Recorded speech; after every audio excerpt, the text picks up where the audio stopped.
Hi everyone, welcome back to Old Time Rock and Roll, where I've been featuring a countdown of my personal top 3,000 rock songs of all time from 1954 to 1999. Today I'm up to song number 2966, which is Ripple by the Grateful Dead. This was released in 1970. It was the B-side of single Truckin', which I think is a little bit more well known.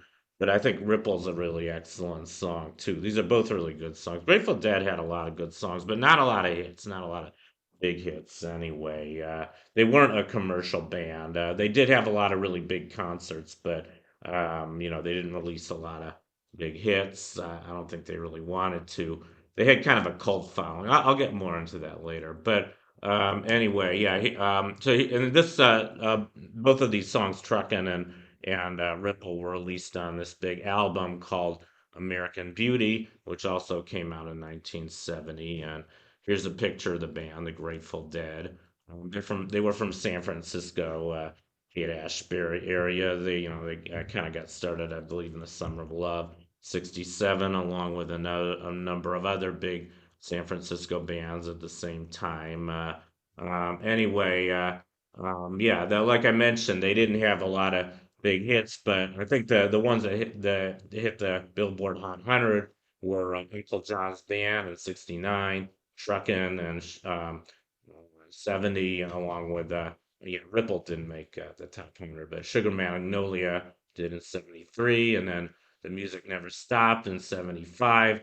Alabama Getaway in 1980, and they had one top 40, actually made the top 10. It was called Touch of Grey, and that came out in 1987. And I think they had some really good songs.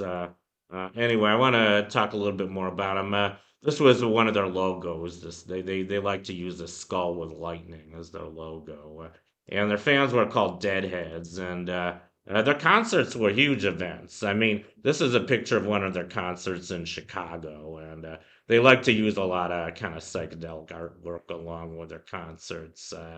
And here's a picture of some Deadheads.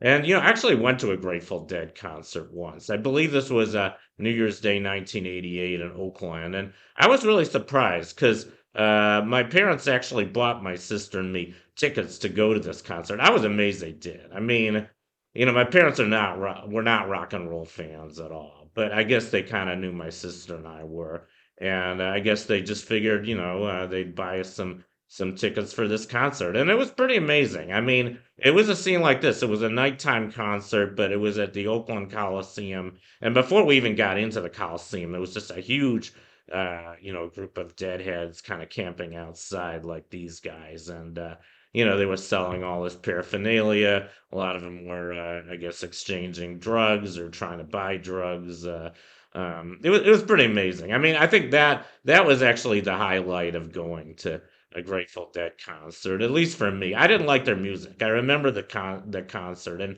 they didn't play any songs I knew, and their songs seemed to go on for about a half an hour. So I didn't enjoy the music they were playing. But they did have some big hits, and I was never a Deadhead, but I do like some of their music, and I think Ripple is a really good song. As a matter of fact, I watched the cartoon video they made of it for the first time today, and pretty amazing video. I mean, pretty amazing cartoon. There was a lot of, I guess, a lot of kind of religious or biblical references. They had a yin and yang symbol. They had, a horoscope symbol. A lot of other kind of, uh, spiritual images. I was very impressed, and I do like the song. So anyway, that's my profile on Ripple by the Grateful Dead. I hope you enjoyed it, and I'll see you next time.